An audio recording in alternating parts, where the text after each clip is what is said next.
Welcome to The Kingstonian, a podcast that profiles individuals who are passionate about what they do for a living, about what organization they belong to, or simply passionate about the community they are a part of.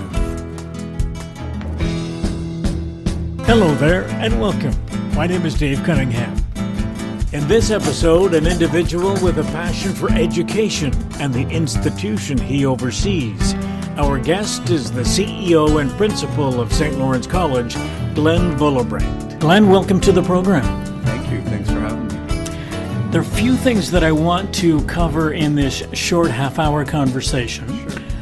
But I'd like to begin by talking a little bit about some stuff that I found out about you when I was looking online. And it amounts to components of your resume. Okay. And under education, Master's in Public Policy and Management, you have a CPA, you've got a business diploma. You were also employed in the private sector, senior management, municipal government, higher education. It's almost like you were preparing for this job from the beginning. You've really done your homework. Was I preparing for it in the beginning? You went through my education. Mm-hmm. One of the reasons I love what I do is I'm a college grad. That's where I got my start. Small little college in Barrie, Georgian College. It's getting bigger now. But I grew up in Barrie, went to high school, played a lot of hockey, and really didn't know what I wanted to do when I graduated from high school. I still under the illusion that I could be a professional hockey player, and finally smartened up and realized that wasn't going to happen, and went to our local community college and had one false start. Took a program called land surveying. I love being outdoors, liked math, and thought, it'd be a great program.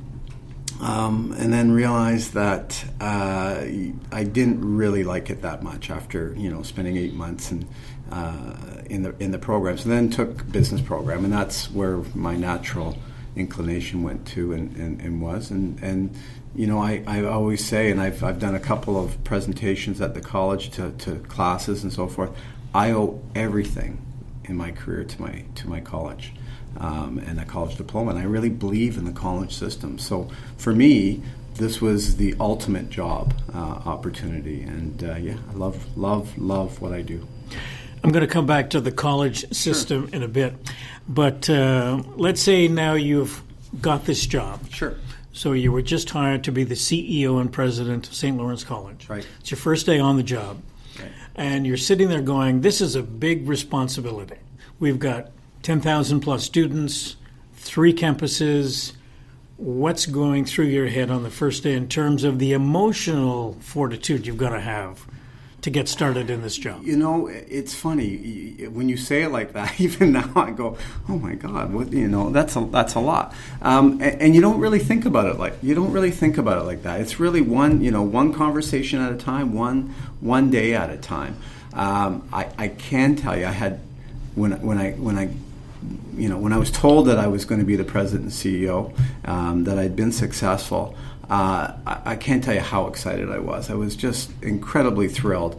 But I had decided very early on that what I wanted to do was be able to see all of the neat things and cool things that happen in our classrooms. So I had a specific strategy on what I was going to try to do in my first, second, third year. And I really want to engage with our faculty and engage with our students. Most people will tell you'll never find me in the office next door. I'm always walking up and down the hallways, always.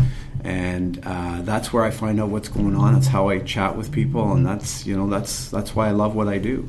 But I never really thought about it in the terms of how you described it. Because if I would think like that, I would be terrified. Now, you worked at the college before you were appointed CEO and president. I did. So you knew the system. I did. You knew the people to a certain extent. So how big a staff and faculty and staff do we have working here, roughly? So we're roughly about 1,200 folks. Okay. Full and part-time. probably close to about 500 full-time and 700 or so part-time. And so it's a big place. And I came in through the business end. I'm a CPA by trade, and from the business side of the college. But I had looked after student services and a whole bunch of different areas within the college. Pretty much every single area of the college I had experience in, except the VP academic role. So one of my goals when I took on this role was to make sure that I got in the classroom. I love social media. I'm on Twitter a fair bit. And I started a thing called #GoToClass. And it was a call out to our faculty. Anybody that wanted to invite me into their class could do so. And I wasn't going to go in without being asked. Invite me in. And you could, it gives the opportunity for our faculty to show off some of the cool things that they're doing in class, and it gave me an opportunity to interact with our students. And so my goal for my first 5-year term was to do 100 classes. And I'm very pleased to say that I've hit that 100 classes. I'm about 130 classes that I've taken now in 7 years. So I think I might graduate, with a diploma or so. At some point. Exactly. But you know what? Some of the best days I have here are when I'm in the classroom. And I've done everything from, the firefighting program where I've been in under 4 feet of ice and having to try to rescue myself. I've been in the hothouse where it's 1,400 degrees. I've tried to do, I'm a terrible dancer. My wife will attest to that. But I've taken a ballet tap dance in our music theater program. One of my favorite stories is always wanted to lay brick. And we have a masonry program here. And they invited me into the class, and I was able to lay a couple of bricks. And they were actually leveled and everything. And I think they were surprised. I was surprised. But, I was telling this story to my mom, and she said, your grandfather was a bricklayer. Your great-grandfather was a bricklayer. So it's interesting how that can come back, and it's in my blood, in my genes. But one of the things I love about this #GoToClass program is that it really emphasizes the diversity of programs that we offer at college and some of the amazing things that our faculty are doing in the classroom. It's truly outstanding. It's been, for me, that's been the highlight for me in this job, actually. What would you say would be the most important role you fill as CEO? That's a great question. I think the role of CEO is to really set that vision and encourage people and help people achieve that vision. I've always said that, hire really good people, smart people, and get out of the way. Mm-hmm. I know folks say that, but I truly, truly mean that. We have incredibly talented people that work at the college. And I see my role as, gathering that excitement, trying to get us to strive for those things, that might seem far off, but if we work together, we can get there. And when I started in this role, it was time to develop a new strategic plan. And for a new president, that's the ideal time to start, because you really get a chance to put your mark on the organization, to put your arms around it, and you get a chance to engage with folks. And we engage with hundreds of people and where they see the college going, and that allows you to do some really neat things and to stretch. And in the last 5-6 years here, you've seen the activity. It's amazing the things that folks have done here, and right across Kingston, Brockville, and Cornwall. You can go to our Brockville campus, our Cornwall campus. The same types of things are happening over there. Just really proud of the people here and the college. So you're having fun. Oh, are you kidding me?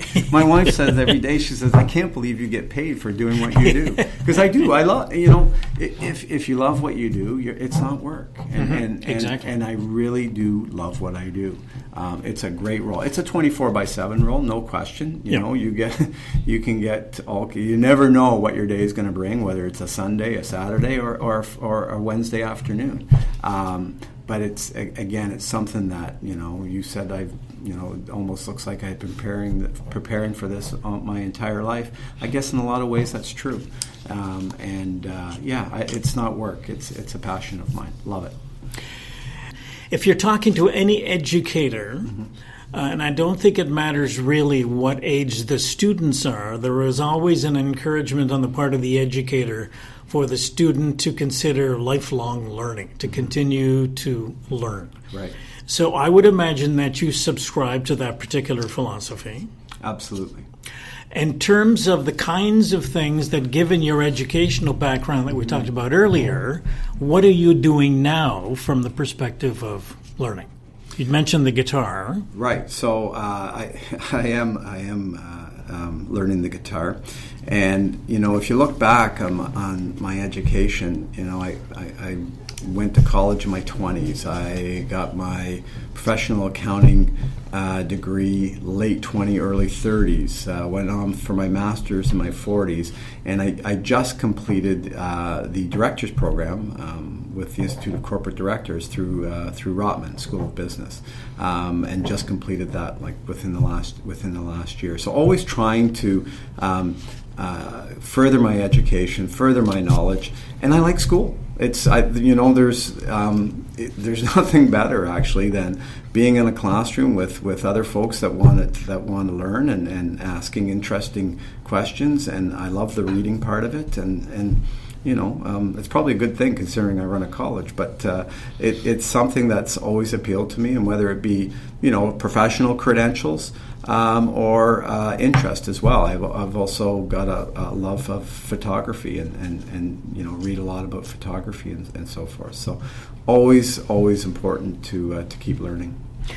Someone told me a story about you, indicating that you wanted to compete in a triathlon, but you didn't know how to swim, which is a component of the triathlon. It's a little bit of a problem, isn't it? Yeah. True? Very true, actually. Very true. Boy, you did do your homework. So I have contacts. So it was for my, I think I was turning 50, if I'm not mistaken. And I've always been a runner my entire life, ever since, in my teens. I picked up cycling too very early in my life and loved cycling. But never really learned how to swim. Mm-hmm. I could stay afloat and stuff like that, but I couldn't do a front crawl or a proper breaststroke or anything like that. So I enrolled in the local YMCA program for Learn How to Swim. And so I think it was Tuesdays for 10 weeks, I would attend my swimming class and learn how to swim. And it's terrifying when you're 50 years old and you can't swim. So my first try, I was going to do the K-Town try, which is arguably one of the better triathlons in the province, incredibly well run. But I thought I'd start off with the Sydenham try. It was a little smaller. The water wasn't nearly as scary as Lake Ontario, and I went into that try, got a wetsuit and everything, and I was so glad when I finished that swim. I just did not want to drown, and I don't know if do you do triathlons at all or anything? No, I don't swim either. You don't swim either. So. Yep. So one of the things, it's one thing to learn how to swim, but when you're in a triathlon, everyone's so competitive, and people will go right over top of you. That's right, yeah. And so I was, I got lots of advice and said stay near the back. And that was good for me because once near the back, I stayed at the back because I certainly didn't pass anybody. But I got through the swim. And what was a really neat thing was because I was a decent cyclist and a decent runner. For the rest of the race, all I did was pass people, which is very good from a positive point of view, morale point of view. But I did it, and then came 2 weeks later was the Kingston Try, and I could hardly wait because I passed the first test, and for the first time I think, or maybe only the second time in the entire history of the Kingston Try, they had to call off the water the swim portion. The waves were too high, and the kayakers couldn't see the swimmers. So I never actually got to do that piece. But I did do one of my tries at Sydenham and loved it. But I'm not doing any more tries. So you're over that. I'm over that. I did it, passed it. I don't know if you know that at one particular point at Queen's, when I was there in my first year, when I was a frosh, you had to take a phys ed test and a swimming test in your first week of classes. Really? And if you didn't know how to swim, you had to take swimming lessons. Right. And if you didn't pass the test, you couldn't graduate. Really?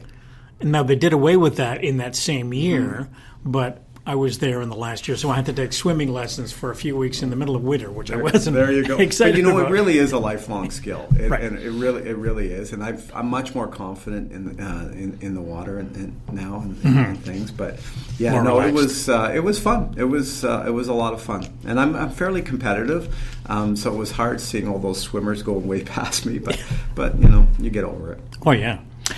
I want to spend a little bit of time talking about college versus university. You mentioned before that you attribute a lot of your success to the college program that you took in Barrie. Right.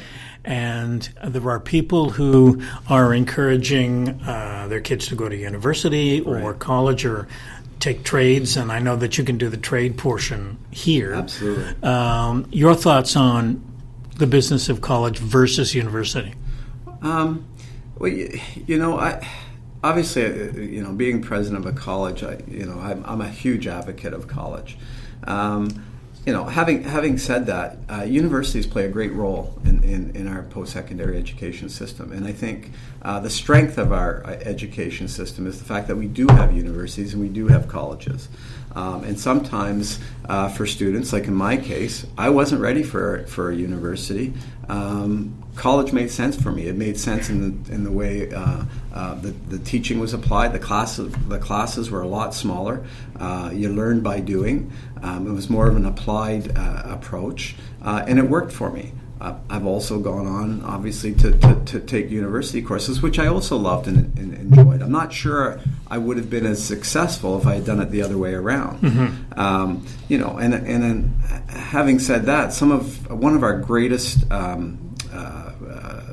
rising programs is what we call a graduate certificate, and those are for students that either have a college diploma or a university degree.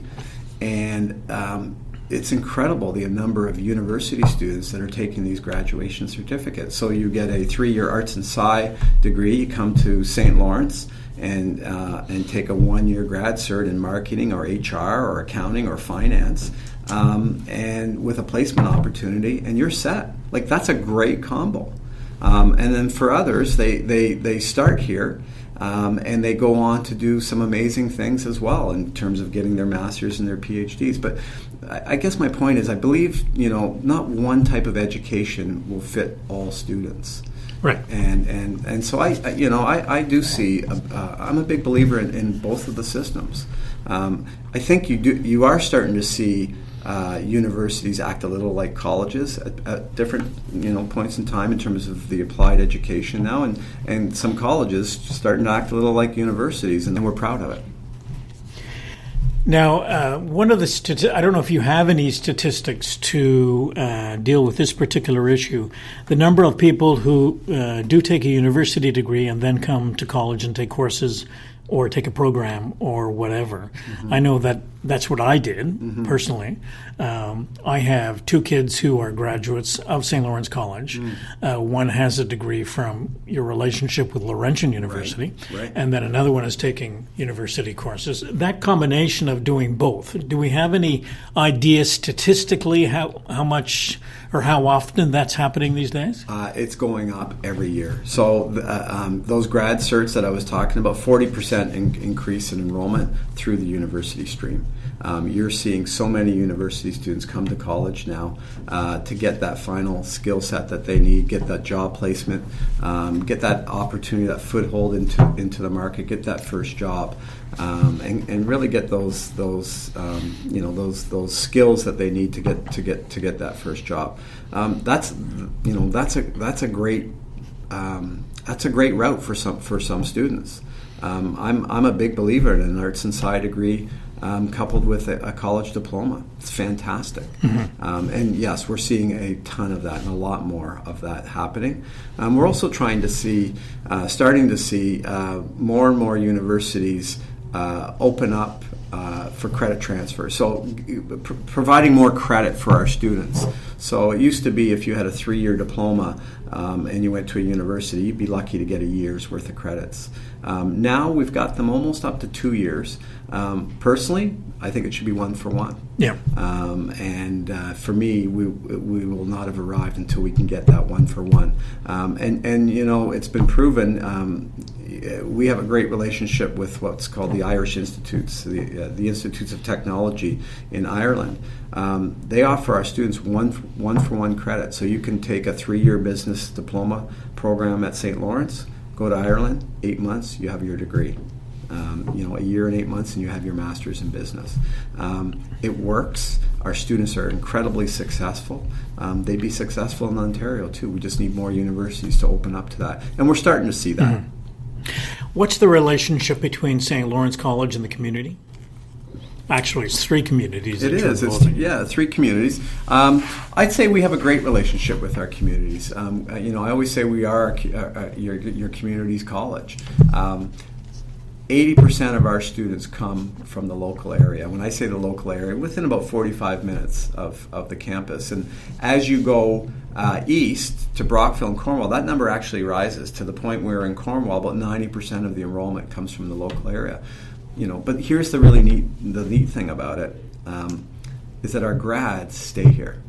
They don't necessarily go off to Vancouver or Winnipeg or down the highway to Toronto. They stay here. They work in the local economy. They set up their own businesses. They shop. They buy.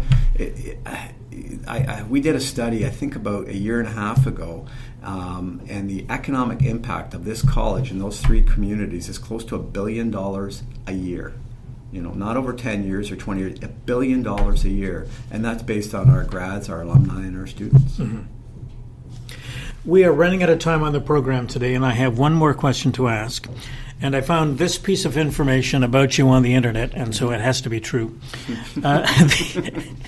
Celebrity crush. Jack Lord was the name that you threw out. And it's a name that not too many people would remember. That's interesting. That's going way back, isn't it? From Hawaii Five-0. That's right. And before that, Stony Burke. Wow. I don't remember that. Jack Lord was interesting. I grew up in a close-knit family, and we used to our family gathering would be to watch a TV show at night after dinner, after homework. And my mom loved Jack Lord in Hawaii Five-0, loved my parents. My dad passed away a few years ago, and that just always stuck with me. Those moments. Those family moments are a big part of my childhood, and I guess that was my celebrity crush. That's interesting.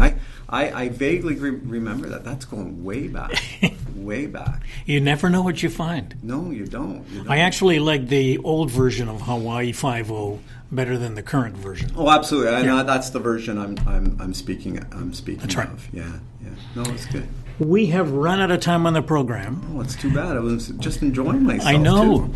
I appreciate your time. I've enjoyed the conversation, and all the best to you and the college. Great. Thank you very much for having me on your show.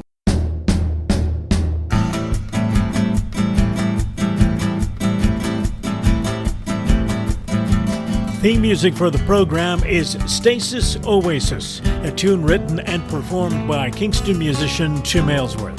If you have any questions, comments, or suggestions about any of our episodes, please send a note to the Kingstonian Podcast Facebook page. This is Dave Cunningham from Kingston, Ontario.